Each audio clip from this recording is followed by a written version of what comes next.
Bien, y vamos a cerrar este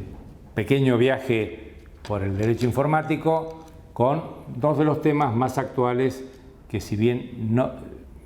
tienen escasa legislación,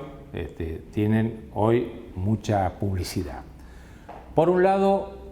el tema del comercio electrónico y los consumidores. La verdad que el comercio electrónico, las plataformas de comercio electrónico se han expandido y desde ese punto de vista la Argentina ocupa un lugar interesante porque una de sus principales empresas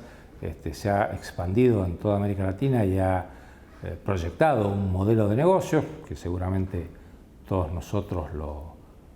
en algún momento hemos sido o somos usuarios de esta plataforma, pero hoy son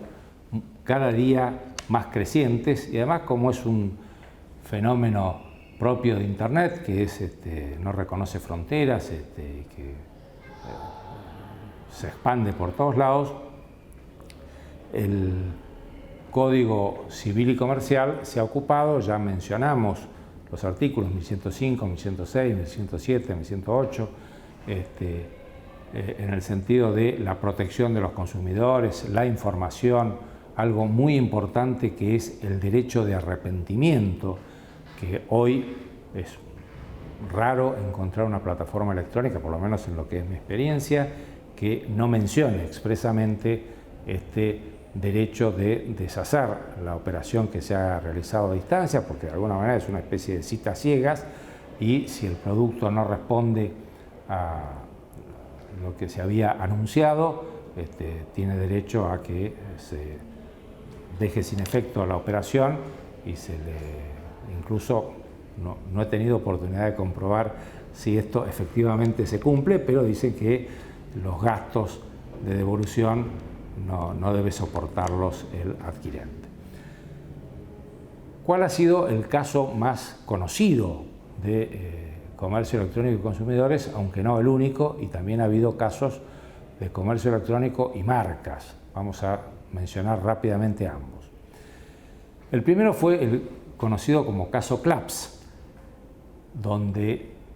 una pareja adquirió entradas a través de una plataforma de comercio electrónico para asistir a un recital de Cerati y cuando llega se encuentra con que es retenida por las fuerzas policiales que les imputan haberse manejado con entradas que habían sido sustraídas de la producción. Ellos obviamente no tenían conocimiento de esto, inician el juicio y demandan a la empresa que administra la plataforma de comercio electrónico, que es un caso muy conocido, así que creo que no hago ningún daño, que es Mercado Libre, y para sorpresa de la mayoría de los quienes estábamos en el tema, la Cámara Civil condena a Mercado Libre como responsable por los daños sufridos e incluso le aplica daños punitivos, en un momento en que los daños punitivos eran bastante cuestionados. No es porque hoy hayan dejado de serlo, pero en ese momento estaban muy cuestionados. A mí me llamó la atención, tuve que comentar ese fallo,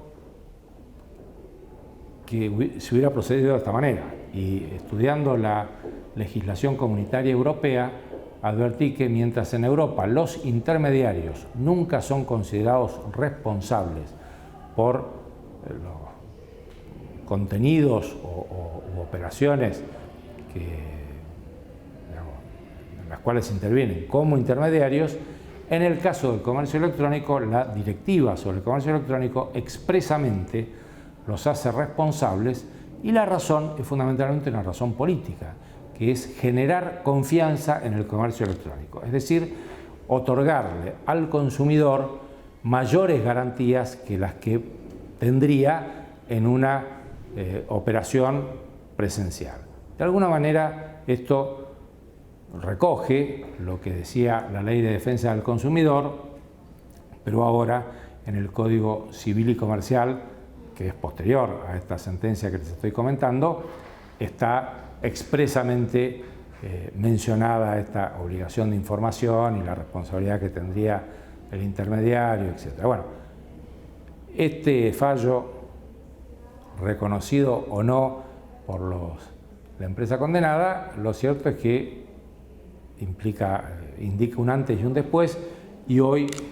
muchísimas plataformas de comercio electrónico han modificado sustancialmente sus distintas secciones y aplicaciones, tanto circuitos de pago,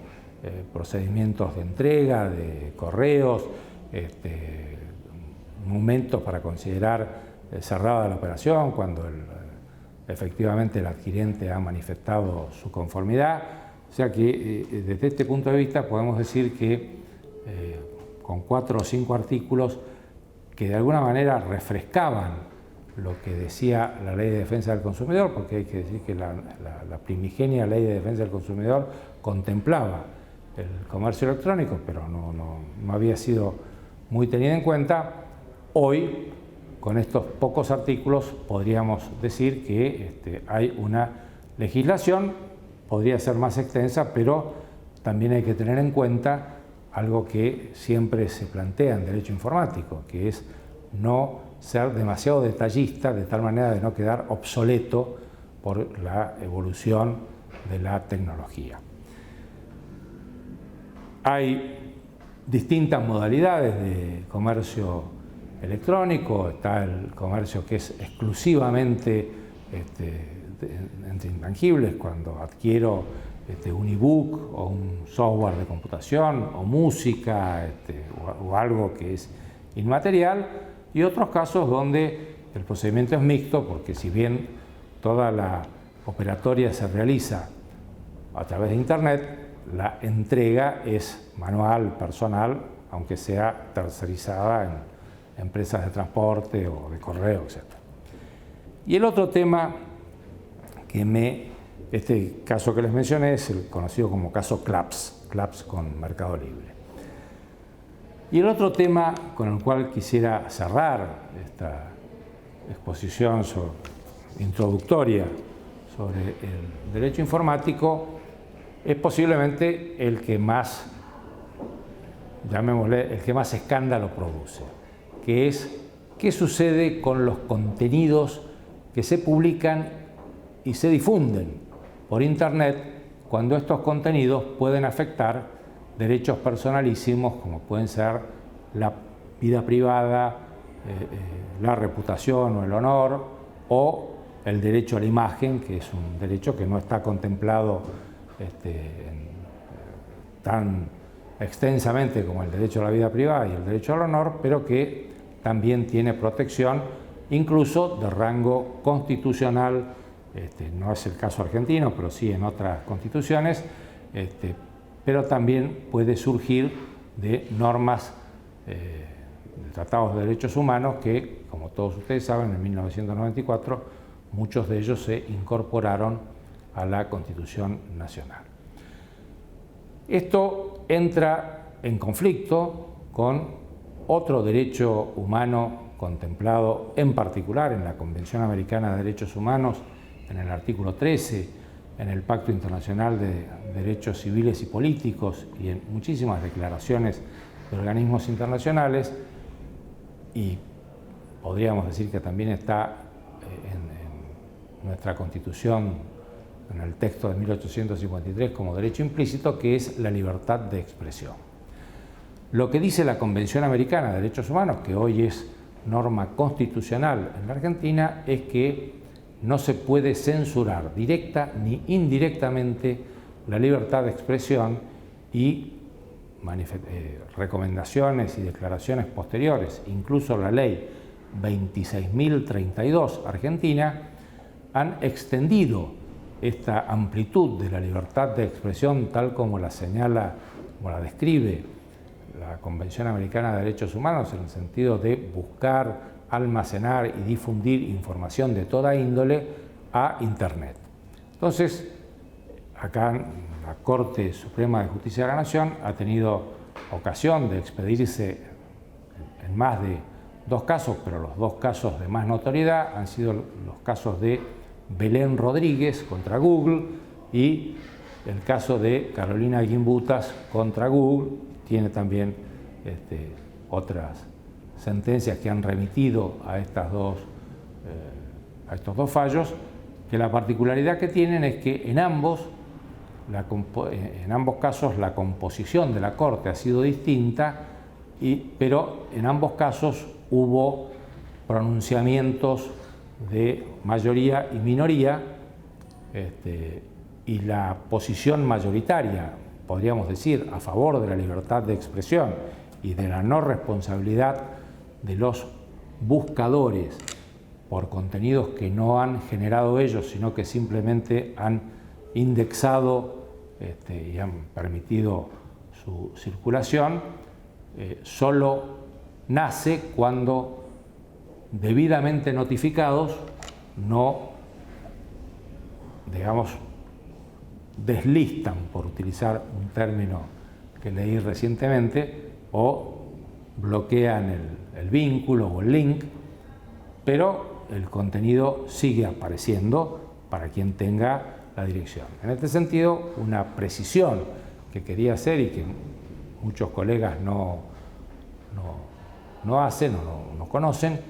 es el concepto de URL, localizador uniforme o localizador único de recursos, que es la parte de un vínculo dentro de un determinado dominio en el cual uno puede encontrar específicamente la foto, el documento, el libro, la música, la película, etc. Estas URL,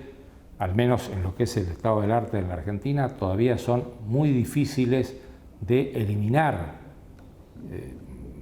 Al menos en los casos que me consta judicialmente, la respuesta de las empresas del sector ha sido que el procedimiento es casi artesanal, manual y muy efímero, porque rápidamente ese recurso puede localizarse en otra dirección y el efecto de evitar que una película pirateada o una imagen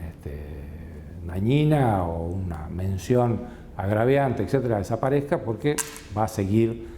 y es muy fácil comprobarlo para quien tenga la paciencia de intentarlo,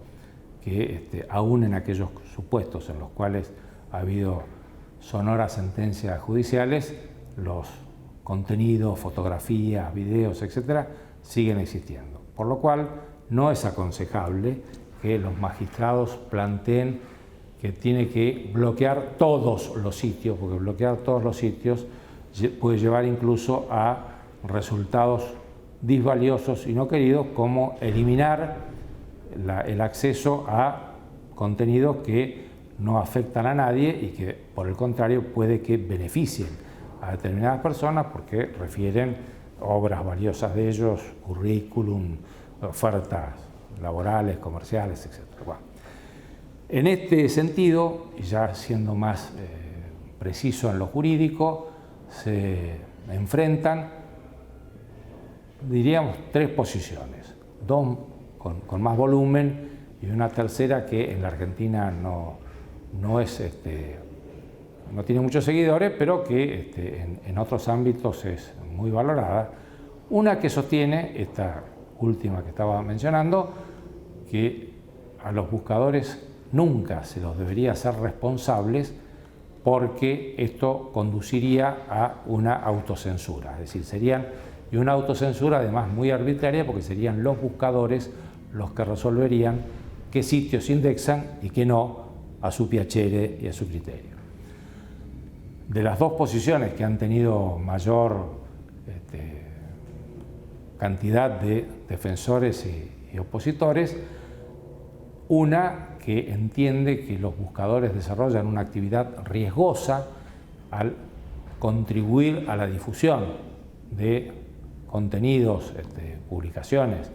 que si no fuera por los buscadores difícilmente la gente ubicaría, y que por lo tanto deben responder siempre y tienen una responsabilidad objetiva. En cambio,